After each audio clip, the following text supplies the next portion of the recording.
Australia.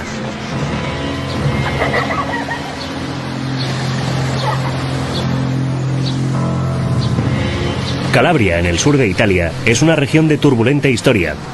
Un territorio conquistado por una sucesión de imperios a lo largo de miles de años. Sus gentes han aprendido a protegerse formando clanes secretos y utilizando técnicas guerrilleras para derrotar a sus enemigos. Rozando casi con Sicilia, es también el territorio de la mafia.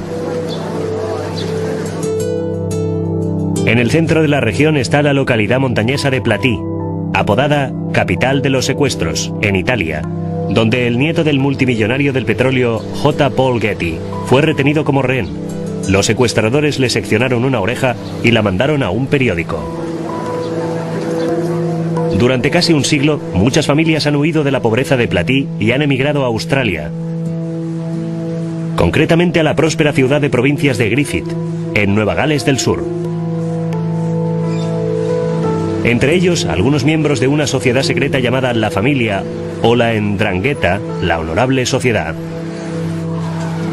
En la década de los 70, algunos de los emigrantes de Platì y sus descendientes se estaban labrando grandes fortunas en Griffith gracias a enormes plantaciones de marihuana.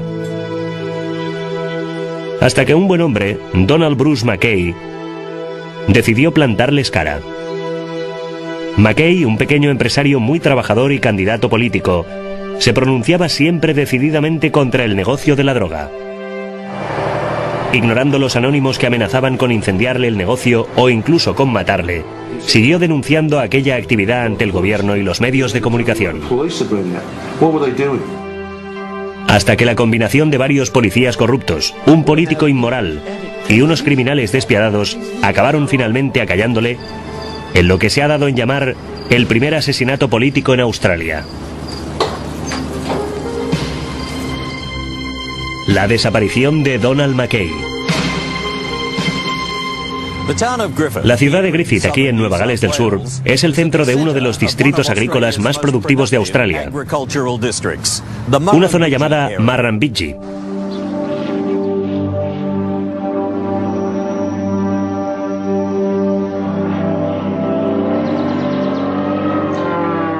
La prosperidad de esta zona es debida a un gran sistema de irrigación alimentado por el Proyecto Nevado, que desvió el agua de las montañas tierra adentro. Es también una zona que atrae a muchos emigrantes, entre ellos numerosos italianos procedentes del pueblo de Platì, en el árido sur de Italia. La mayoría son gente muy trabajadora y honesta, que se esfuerza en establecer una nueva vida para sus familias. Pero algunos de ellos conservan sus contactos mafiosos, como un joven llamado Trimboli, que en 1931 tiene un hijo al que bautiza con el nombre de Bruno, pero que más tarde preferirá llamarse Robert. Robert Trimboli crece en Griffith y su infancia y juventud son las de cualquier australiano en el campo. A los 21 años se casa con una chica australiana de la costa norte. En la década siguiente la pareja tendrá 4 hijos. Trimboli es un hábil mecánico sin talento para los negocios y con debilidad por el juego. En 1968 se declara en bancarrota. Terry Jones publica el periódico local y conoce muy bien a la familia Trimboli. Entonces Bob empezó a viajar. Hacia aquella época se desplazaba con las máquinas tragaperras. Y, por supuesto, todo el mundo sabe quién controlaba este negocio de las máquinas tragaperras. Un negocio itinerante. Pero poco después, a la edad de 40 años, Trimboli maneja de repente una gran fortuna. En 1972 abre un restaurante en Griffith llamado La Taberna Tejana. Los vecinos pronto se dan cuenta de que es una tapadera para un gran negocio de cultivo y distribución de marihuana. Bob Bottom, el autor del libro Sombra de Vergüenza y gran experto en la mafia australiana, explica el papel de Trimboli. No era el jefe de la mafia en Griffith. Había otra gente que dirigía la sección de la mafia local. Déjenme que les diga que no hay un solo delincuente italiano vendiendo marihuana por las calles de Sydney, Melbourne, Adelaida o Brisbane. De todo eso se encargan siempre los sindicatos del crimen australianos. Y Trimboli era simplemente su intermediario. Trimboli se convierte en un conocido asiduo en los hipódromos de Sydney, apostando miles de dólares en lo que más tarde se identificará como lavado de dinero, para encubrir el dinero de la droga como ganancias del juego. Hacia esta época, Trimboli empieza a extender sus contactos entre la jerarquía policial de Nueva Gales del Sur. En 1973, Trimboli, conocido ahora en los bajos fondos como Aussie Bob, compra una serie de negocios y se traslada con su familia a una espaciosa casa en una zona residencial de Griffith. Es un momento en el que se construyen muchas mansiones en la ciudad, que algunos vecinos llaman cínicamente los castillos de la hierba. La afluencia del dinero de la droga sirve ahora para comprar influencias políticas. El popular diputado local y destacado ministro de Inmigración, Al Grasby, insiste continuamente en que no hay ninguna mafia operando en Griffith. Estaba bien considerado entre la sociedad anglosajona, pero la comunidad italiana le veneraba. Apoyaba financieramente sus campañas. Era su campeón. A principios de 1974, Grasby visita Platí, donde le entregan las llaves de la ciudad. Luego autoriza visados de entrada a Australia para varios calabreses anteriormente proscritos en el país por sus conexiones criminales. Algunos habitantes de Griffith se quejan de que tanto los políticos como ciertos policías protegen el cultivo de la marihuana. Un sector de la policía de Griffith no era corrupto. Hacía simplemente la vista gorda, algo característico de la cultura local. Pero otros sectores estaban directamente implicados en proteger los cultivos de marihuana y en otras actividades. Finalmente, en febrero de 1974, tras un aluvión de críticas, la policía se incauta de una pequeña plantación de marihuana en Zarbogan, cerca de Griffith. Su propietario es un tal Rocco Bárbaro. Bárbaro es detenido y acusado de posesión de droga ilegal. Luego, un funcionario agrícola, Patrick Joseph Keenan, tropieza con otra plantación de marihuana y lo comunica al detective sargento de Griffith, John Ellis. Al día siguiente, el funcionario agrícola recibe la siniestra visita de un desconocido que de alguna manera está al corriente de su denuncia a la policía. Ese mismo día, la policía hace una redada en la granja y detiene a su propietario. Unas semanas más tarde, otro habitante de Griffith, que también se llama Patrick Joseph Keenan, pero que no tiene nada que ver con el funcionario agrícola, aparece muerto en una alcantarilla. El informe oficial dirá que ha muerto accidentalmente ahogado. Los propietarios de las plantaciones aparecen luego ante el juez. Reciben una multa y salen en libertad condicional por buena conducta. La marihuana incautada no se quema, sino que los italianos locales la recogen. Y Robert Trimboli almacena parte de ella en un cobertizo de su granja. Años más tarde, se descubrirá que el detective John Ellis posee grandes cantidades de dinero en distintas cuentas bancarias por toda Nueva Gales del Sur. Junto con otros dos policías de Griffith, John Robbins y Brian Borthwick, irá a la cárcel por conspiración para pervertir el curso de la justicia.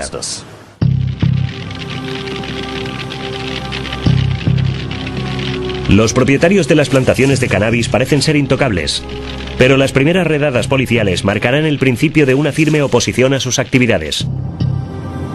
El adalid de esta oposición será un insólito héroe, Donald Bruce McKay, un empresario afable y destacado miembro de la comunidad.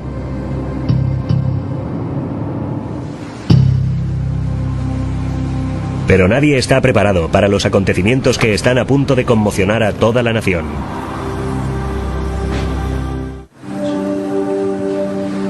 Donald Bruce McKay nace en Griffith, en la región de Riverina, el 13 de septiembre de 1933. Es el tercer y último hijo de Lennox y Phyllis McKay, que regentan una gran tienda de muebles en la ciudad.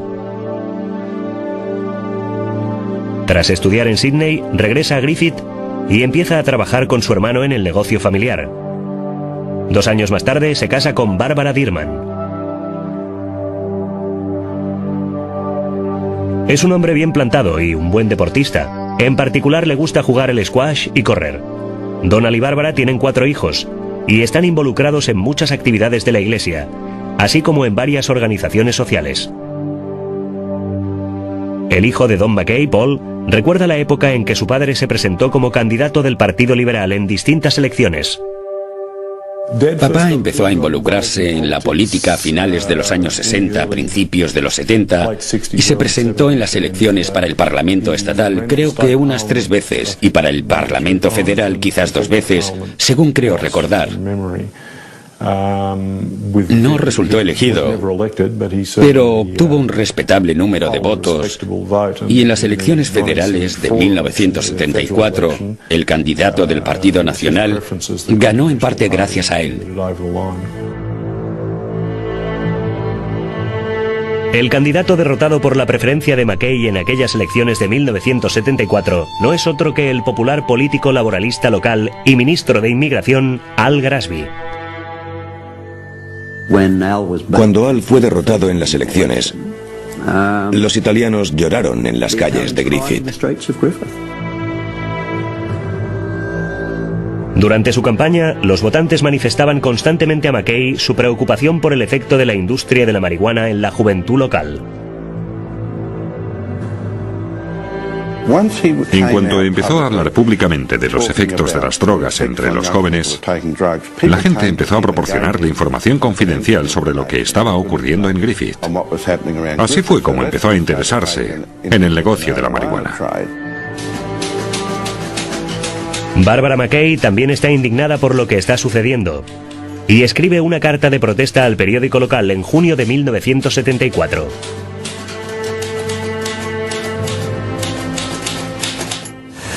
La campaña de McKay está especialmente dirigida contra las actividades de distribución de la droga de Trimble.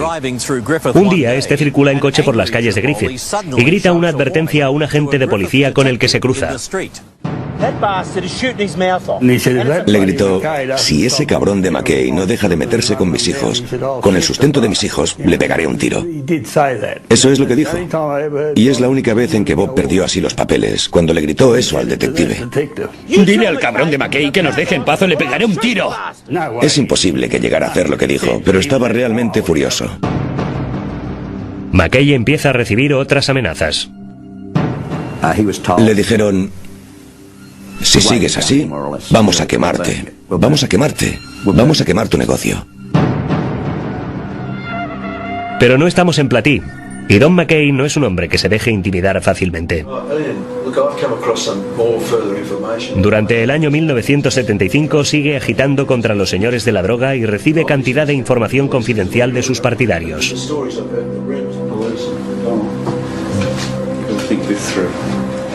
Habla entonces con su abogado, Ian Salmon, sobre qué hacer con todos esos datos. Hablamos de lo que se podía hacer con toda aquella información. No confiábamos en la policía de Griffith, y con buen motivo. No confiábamos en nadie dentro de la policía de Nueva Gales del Sur, y tampoco estábamos muy seguros de los políticos locales. Cuando McKay recibe información sobre una gran plantación de cannabis en la cercana localidad de Coleambally, viaja a Sydney para informar en detalle sobre este asunto a los superiores de la Brigada Antidroga de la Policía de Nueva Gales del Sur. A principios de noviembre de 1975, agentes de esta brigada viajan a Griffith para hacer una redada en la finca de Coleambally. Se quedarán estupefactos. Es la plantación más grande de marihuana jamás encontrada en Australia hasta el día de hoy. También incautan un arsenal ilegal de pistolas y navajas.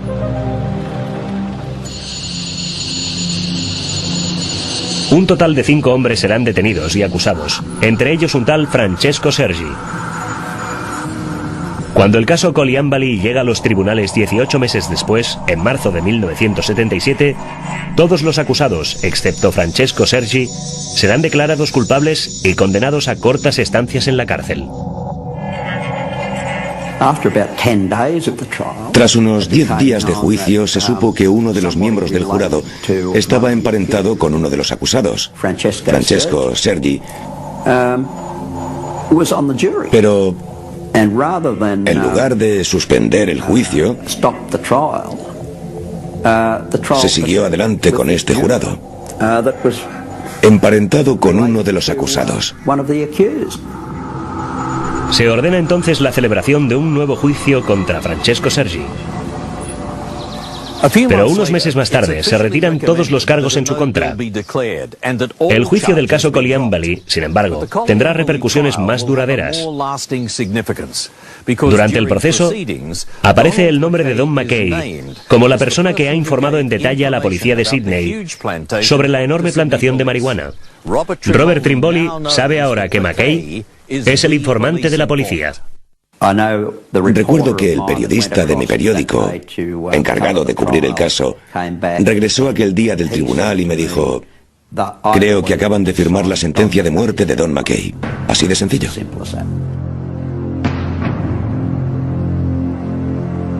Durante la vista del caso Colliambali, la policía se incauta de otra gran plantación de cannabis en Houston, al oeste de Griffith, y detiene a 4 hombres.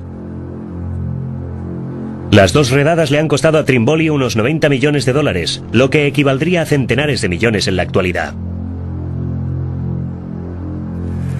La brigada antidroga sigue el rastro de la marihuana desde la plantación de Houston hasta las calles de Seattle. Allí detienen a un traficante italiano y un policía de Griffith llamado Arthur Liddell le pagará la fianza de $50.000. Poco tiempo después, el cadáver del sargento Liddell aparece junto a su coche volcado cerca de Griffith.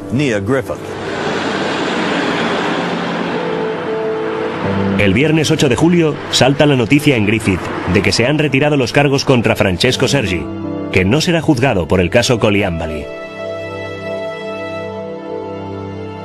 Causó tanta polémica que muchos medios de comunicación vinieron a Griffith, sobre todo desde Melbourne y Sydney, y fue a partir de entonces cuando empezó a hablarse de Griffith como la capital de la hierba de Australia. Según la investigación posterior, el primer intento de asesinato contra Donald McKay tuvo lugar días después, bajo forma de un montaje.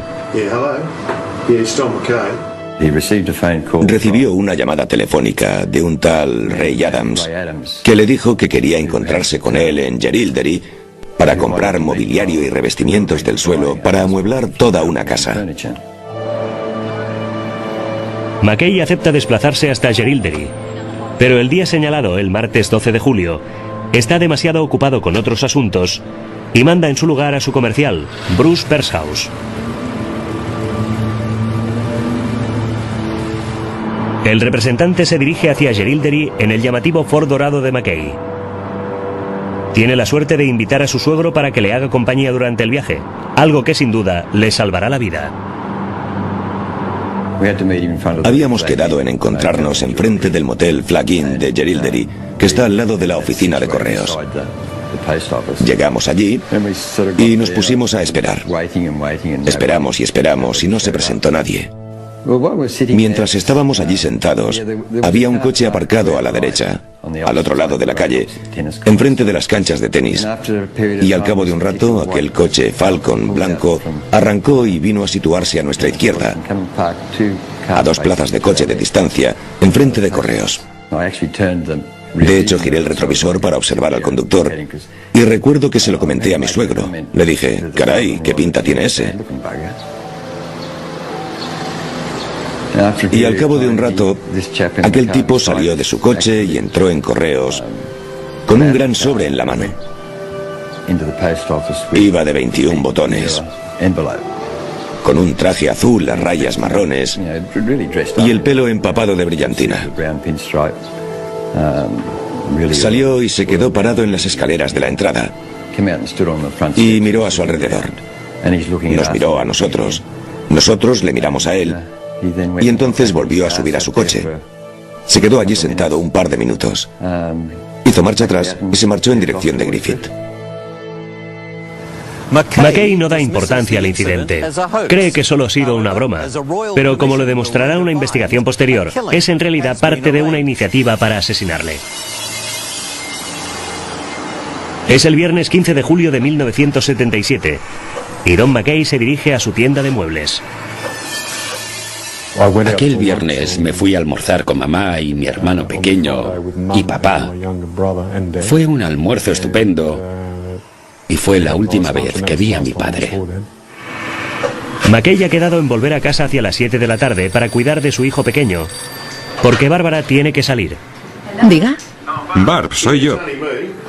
Escucha, estoy a punto de salir del despacho, pero pasaré primero por el bar. Seguro que estaré en casa a las 7, cariño. De acuerdo. Llama a su casa para asegurar a su mujer que no se retrasará.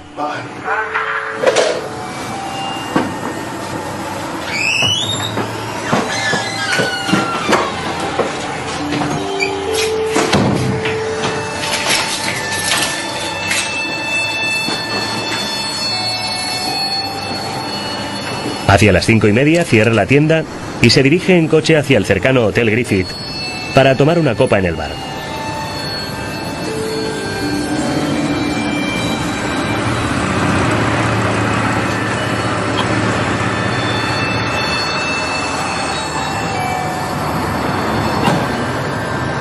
Aparca la furgoneta de su empresa en el aparcamiento del hotel y se dirige hacia el bar. Al entrar, un amigo le saluda con una frase de aliento. Bien dicho, Don. Dale su merecido a esos cabrones de la marihuana. Vale. Habla con unos amigos de la impasibilidad de la policía contra el propietario de una plantación de cannabis local.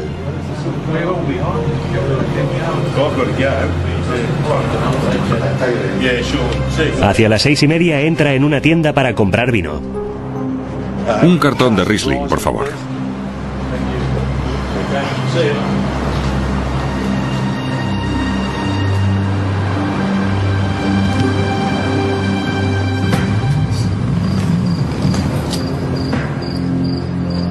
Luego cruza el aparcamiento ya a oscuras hacia su furgoneta.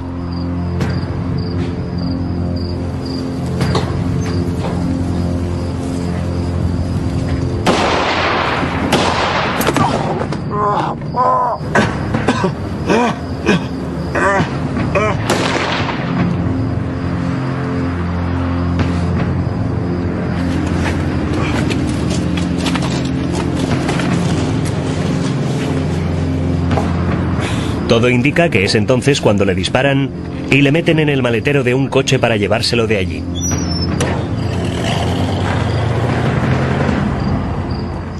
El asesinato fue cuestión de segundos, muy profesional, rápido y eficaz, y sin testigos.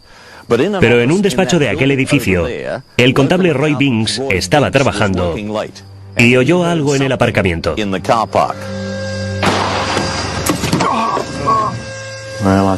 Me pareció oír algo, como si alguien del hotel estuviera vomitando.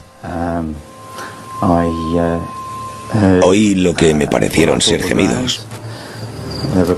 Una persona vomitando. Lo oí como un par de veces. Pero luego se produjeron un par de crujidos secos. Y eso fue todo. Todo había terminado.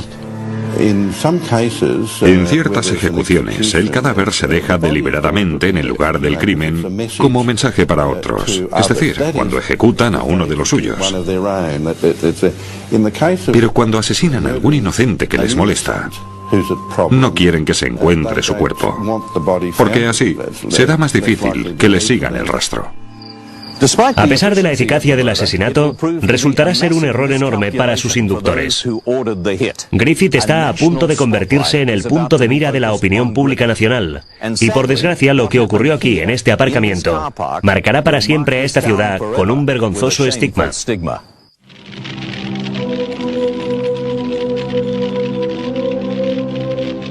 En la década de los 70, la Brigada Antidroga lleva a cabo varias redadas para acabar con enormes plantaciones de marihuana en la ciudad de Griffith, en Nueva Gales del Sur. Unas redadas propiciadas por la campaña de un empresario local, Donald McKay. Este activista se dirige hacia su casa una tarde de julio de 1977, cuando es atacado y asesinado. En su domicilio, su esposa Bárbara se está preparando para salir.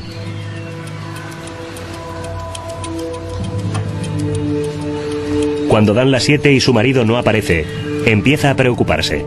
Don es siempre puntual. Pasan varias horas. Ahora ya tiene la certeza de que ha pasado algo muy grave. Llama a su amigo íntimo y abogado de la familia, Ian Salmon. No quería empezar a llamar por toda la ciudad preguntando dónde estaba su marido, porque eso no sería muy buena publicidad para alguien metido en política. Diga. Hola, Ian, soy Bárbara. Hola, Bárbara. Don no ha vuelto a casa. Me ha llamado para decirme que pasaría por el bar para tomar algo, pero que estaría aquí a las 7. Yo no me preocuparía demasiado, Barb. Seguro que le habrá surgido algo. ¿Quieres que vaya a ver, que investigue un poco? Sí, Ian, te lo agradecería muchísimo. De acuerdo, no te preocupes. Te llamo luego, ¿vale? Gracias, Ian.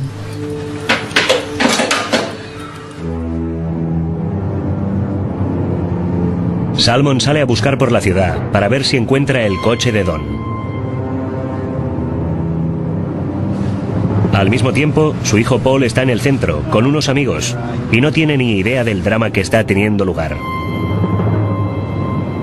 Creo recordar que regresé hacia la medianoche y claro, entonces todavía no existían los teléfonos móviles y mamá no sabía dónde localizarme. Cuando llegué a casa me la encontré muy afectada.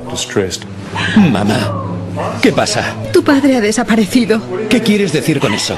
Nadie le ha visto. En aquellos momentos, mi madre ya tenía la intuición de que le había ocurrido algo muy grave. Y yo salí en busca de papá con un par de amigos, porque conocía un par de sitios donde podía estar. Pero no le encontré y regresé a casa. Y creo que para entonces mamá ya había llamado a la policía.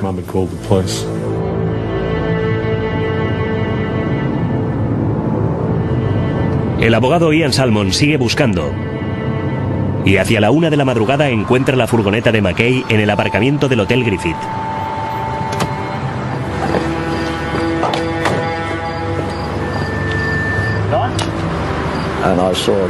Vi rastros de sangre. Fue todo un shock. Y también vi la huella de su mano derecha en el cristal. Hacía mucho frío aquella noche. Y el frío había dejado su huella marcada en el cristal. También había sangre en las ruedas, en la puerta del conductor, en el parachoques e incluso en una empalizada de madera al lado del coche. Había huellas de algo arrastrado, restos de sangre y cabellos y 3 casquillos. Los investigadores pueden recoger muestras de sangre que equivalen a 2 tazas de sangre y confirman que son del grupo sanguíneo de Don McKay. La furgoneta todavía está cerrada y la policía encontrará más tarde las llaves bajo el coche, justo debajo de la cerradura de la puerta del conductor. Dentro del coche, la cartera de McKay está completamente intacta. A la mañana siguiente, Bárbara McKay ya no se hace ilusiones sobre lo ocurrido a su marido. Hizo todo lo que pudo para que la familia permaneciera unida, porque para entonces mis hermanas, que estaban en un internado, habían regresado a casa y como lo hubiera hecho cualquier madre, se mantuvo entera para el bien de sus hijos, pero en realidad estaba destrozada. Cuando al día siguiente corre la noticia del asesinato, muchas personas relacionadas con el cultivo de marihuana hacen saber públicamente que tienen sólidas coartadas. Robert Trimboli puede demostrar que estaba en Sydney cenando con un entrenador de caballos de carreras. Trimboli también tiene una sólida coartada para el martes anterior, el día en que McKay debía ir a Jerilderie. El sargento Joe Parrington se desplaza desde Sydney para encargarse de la investigación del caso. Con él viene también el detective Rick Campbell. Ya desde el principio el sargento Parrington reconoció las distintas vías de investigación que se abrirían probablemente. Por supuesto estaba el tema de la droga y trajo a varios detectives especialistas en este campo. Pero también se dio cuenta de que habría que llevar a cabo una intensa investigación financiera, estudiando las cuentas bancarias y cosas así, por lo que también trajo a especialistas en fraudes. Pero el peor problema con el que se topó es que ningún miembro de la comunidad italiana quiso hablar con él. No sé hablar inglés. Don McKay, no. Es decir, chocó contra esta ley del silencio. Parece ser el primer asesinato político en Australia y salta a los titulares en todo el país. En Sydney, las esferas del poder empiezan a inquietarse y la oposición en el Parlamento exige una comisión real. El gobierno debe enfrentarse a una moción de censura. Ciertos portavoces progubernamentales llaman a los periodistas más destacados, sugiriendo que McKay se ha fugado con otra mujer. Se ofrece una recompensa de $25.000 para quien le encuentre y se distribuye su foto con la palabra desaparecido. Todo el mundo sabía que de estar vivo, Don habría regresado ya a su casa. Por lo tanto, estaba muerto. Todo el mundo sabía que Don había muerto. Pero los investigadores de la policía deben atenerse a los requerimientos legales y las definiciones jurídicas de los términos desaparecido y muerto. Cuando alguien no aparece, solo podemos decir que está desaparecido. Si no tenemos su cadáver, no podemos demostrar más allá de cualquier duda razonable que esté muerto. En Griffith, la teoría de que McKay no había sido asesinado fue pregonada por el exagente de policía Fred Cray. Todo el mundo sabía que era un policía corrupto. En aquella época, Cray trabajaba de guardaespaldas de un banquero de Griffith, Frank Nugent, que según se rumoreaba, enviaba a América la marihuana de la zona. Australia no podía consumir toda la marihuana que se cultivaba en Riverina. Por lo tanto, parte de ella se exportaba con grandes beneficios, obviamente. 3 semanas después del asesinato, los medios de comunicación nacionales publican ciertas acusaciones sobre algunos policías locales, que pondrán en un aprieto al gobierno estatal.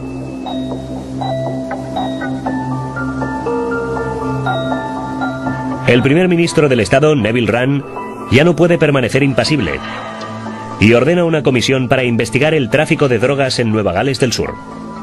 Aparentemente, Donald McKay ha conseguido con su muerte lo que no había logrado en vida. El respetado juez Philip Woodward encabezará la comisión, que inicia su investigación en agosto. En octubre, Woodward interroga a varios testigos en Griffith. Mientras tanto, la investigación policial sigue su curso.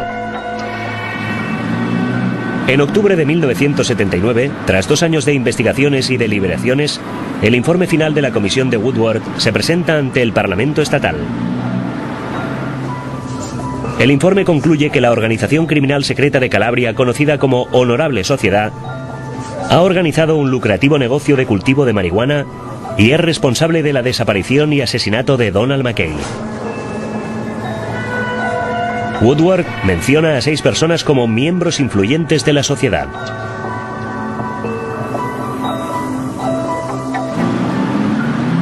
La única acción emprendida contra cualquiera de las personas mencionadas en el informe de Woodward será el nuevo juicio abierto contra Francesco Sergi, detenido de nuevo por su participación en el caso de la plantación de Coleambally. El desilusionado juez declarará más tarde que la ausencia de acciones gubernamentales posteriores indica obviamente que nadie contaba con que su investigación fuera realmente seria. Me temo que, como muchas comisiones reales establecidas por el gobierno, no estaba previsto que descubriera demasiadas cosas, porque cualquier descubrimiento negativo para cualquier estamento de la administración del país o del Estado se interpreta siempre por parte del gobierno como algo difamatorio. Uno de los mencionados en el informe, Tony Sergi, dice que no sabe nada de la Honorable Sociedad y afirma su inocencia en una entrevista televisada con el reportero de ABC, Andrew Woolley. Debe haber oído hablar de la Indrangheta.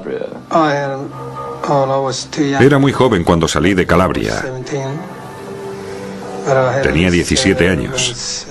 La primera vez que oí hablar de este asunto es cuando el señor Woodward me lo preguntó en la vista. Y después, cuando salió en el periódico. Y ahora cuando me lo pregunta usted. ¿Niega usted entonces formar parte de una organización involucrada en el cultivo y la distribución de droga? No he estado nunca involucrado. Tony Sergi se quejó de ser acusado sin presentarse cargos en su contra y sin recibir un juicio justo. El juez Woodward tenía una sencilla respuesta. Sí, creo que tiene buenos motivos para quejarse. No entiendo por qué no le hacen callar presentando cargos en su contra. Pero los frustrados detectives que trabajan en la investigación saben que las pruebas reveladas por una comisión real no son siempre suficientemente sólidas para presentar cargos formales.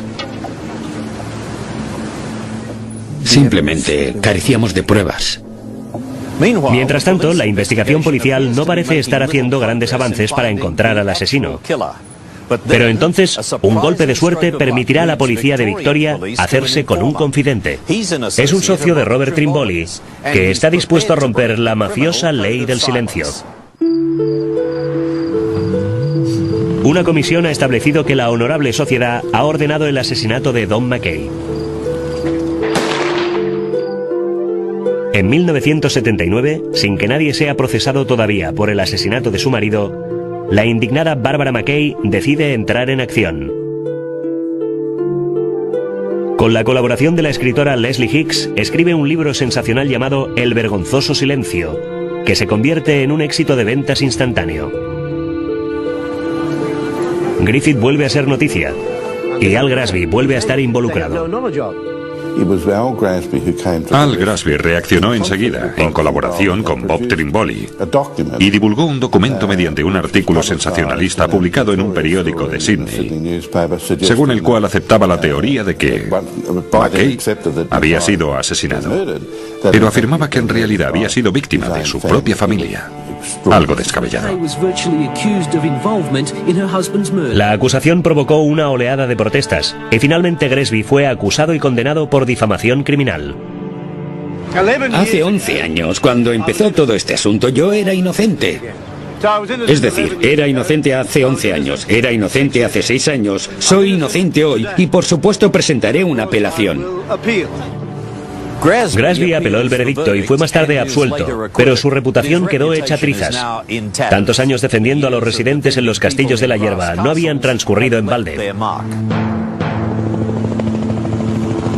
Con el desmantelamiento de la industria de la marihuana en Griffith, Robert Trimboli, que había escapado a la acción judicial, empezó a dedicarse a otro sector del negocio de la droga todavía más lucrativo. Decidió introducirse en el tráfico de heroína dirigido desde Sydney por un despiadado neozelandés, Terence John Clark, también conocido como Señor Asia. Cuando dos camellos, Douglas e Isabel Wilson, informan a la policía sobre el tráfico de heroína de Trimboli, pronto aparecen asesinados. Trimboli se niega a responder a las preguntas acerca de los asesinatos, diciendo que cualquier declaración podría incriminarle. En 1981, las escuchas telefónicas de la policía revelan que alguien avisa a Trimboli de que los investigadores están a punto de detenerle. Trimboli llama a su amigo Kevin Lawrence. Y me dijo, me van a echar la culpa de todo. Hasta entonces, siempre me había dicho que era alguien de más arriba, ¿sabes? Pero entonces me dijo, voy a largarme del país. Se desata entonces la caza internacional de un hombre. Pero pasarán años antes de encontrar a Trimboli. En 1982, cuando ya parece imposible encontrar al asesino de Donald McKay, se presenta una pista imprevista. La policía de Victoria detiene a un socio de Trimboli llamado Gianfranco Tizzoni, con el maletero de su coche repleto de marihuana. Ante la perspectiva de muchos años de cárcel, Tizzoni insinúa que conoce los detalles de varios delitos graves, entre ellos los asesinatos de los Wilson.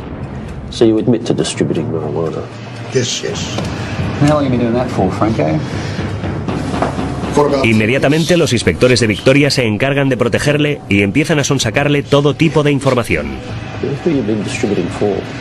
Roberto. Bob Trimboli. What sort of money would we be talking, Franco? Millions of bucks?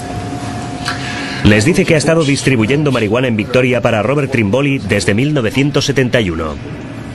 Dice que en mayo de 1977, tras la segunda gran redada policial, Robert Trimboli y él asistieron a una reunión en Griffith. ¿No ha habido demasiados daños? Si las cosas van mal, ¿no aceptará callar a cambio de dinero? Bueno, le montamos una trampa. Una trampa, una trampa. Pues nos lo cargamos. Rob, tranquilo. Ya nos ha costado 25 millones. Ese tío está montado en la ola ahora mismo. Bueno, vete. Piensa en ese asunto y ya volveremos a hablar de ello. Vale, vale. Well, this is very big news that you've dropped on us, Franco. Un mes más tarde, en junio de 1977, Trimboli le dijo que había tomado una decisión. Ese McKay está frito. Tiene que desaparecer. Y su cuerpo también, para siempre. Tenía que encontrar a alguien para matar a McKay y deshacerse del cadáver. Eso es. ¿Sin dejar rastro? Eso es. Tizzoni declara que se puso en contacto con un vendedor de armas de Melbourne llamado George Joseph, que a su vez le ayudó a reclutar a un tal James Frederick Baisley. Hay un trabajito para ti. Creemos que puedes hacerlo. ¿Algún problema con eso? ¿Qué va? Ningún problema. Baisley era un matón vinculado con el sindicato de los pintores y los estibadores, famoso por su dureza. Tizzoni declaró que se había encontrado con Baisley en un cementerio de Melbourne, donde le había dado la información necesaria para que identificara a Don McKay. A las pocas semanas, McKay estaba muerto.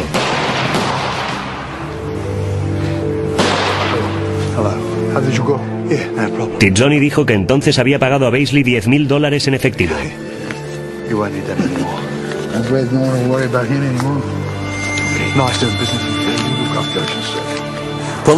La policía encuentra muy pronto sólidas pruebas que implican a Baisley en los asesinatos de los Wilson y le detiene. Tizzoni sigue hablando y al cabo de un tiempo deja caer otra bomba, al revelar que Trimboli se esconde en Francia.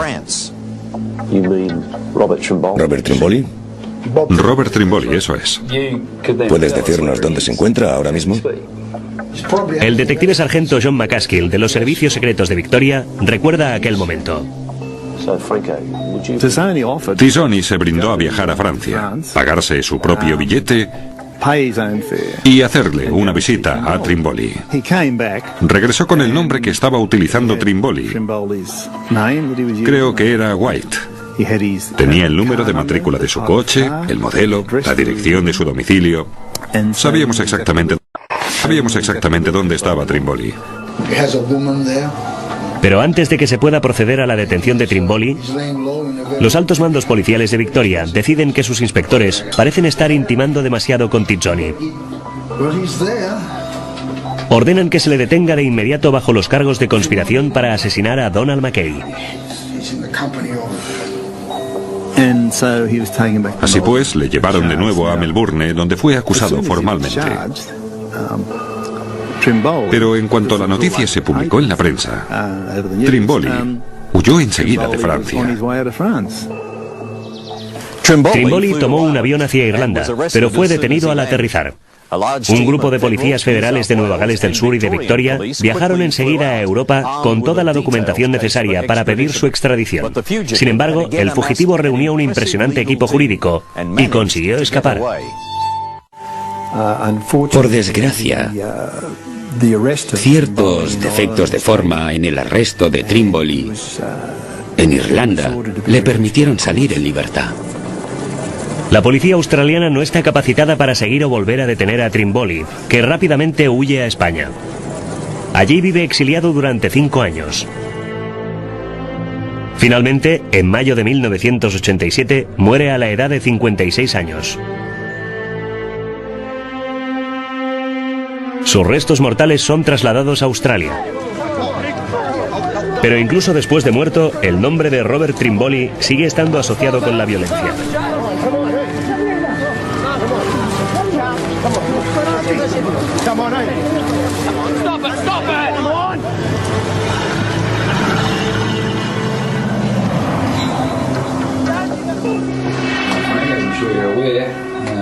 La policía de Nueva Gales del Sur no había sido informada de las confesiones de Tizzoni en Victoria.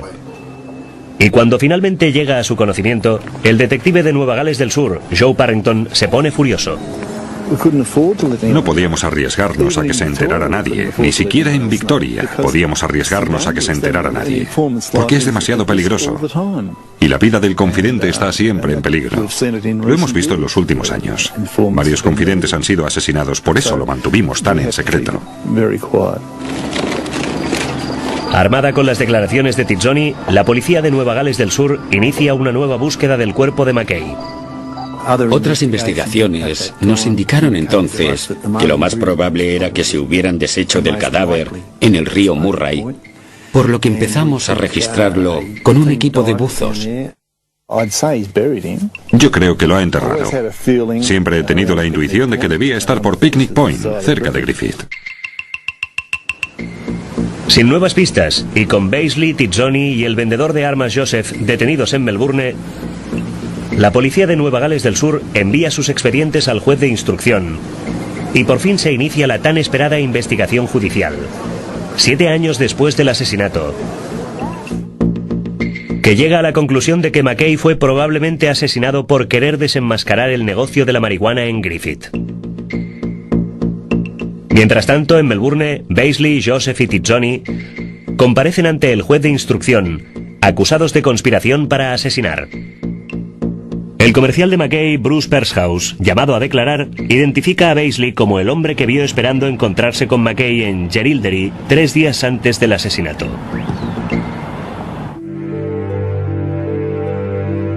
En el juicio posterior contra Tizzoni, Beisley y el vendedor de armas George Joseph, este último se declara culpable y es condenado a 4 años.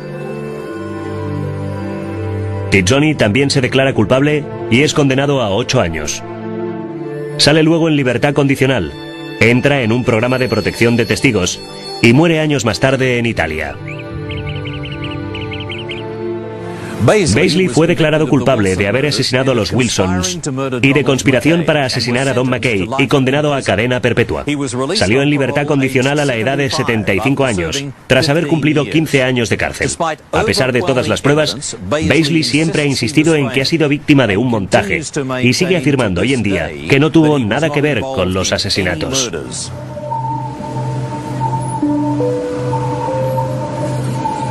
En 1986, una comisión especial dirigida por el juez Nagel critica la investigación llevada a cabo por la policía de Nueva Gales del Sur. Sus conclusiones son devastadoras para los detectives involucrados. En mi opinión, todos los agentes de policía de este estado que tuvieron algo que ver con la investigación lo hicieron muy bien. Hicieron todo lo que pudieron con los elementos de los que dispusieron en la época. No creo que Joe Parrington hiciera nada malo, aparte de intentar atrapar a un criminal. Con la muerte de Donald Mackay, la ciudad de Griffith se convirtió en el punto de mira de la atención internacional.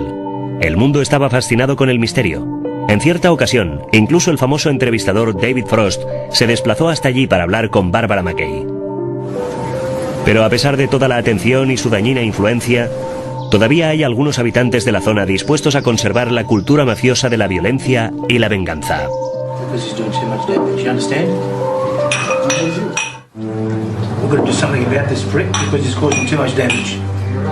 A finales de la década de los 80, Robert Trimboli ha muerto en su exilio en España y James Frederick Beisley ha sido condenado a cadena perpetua.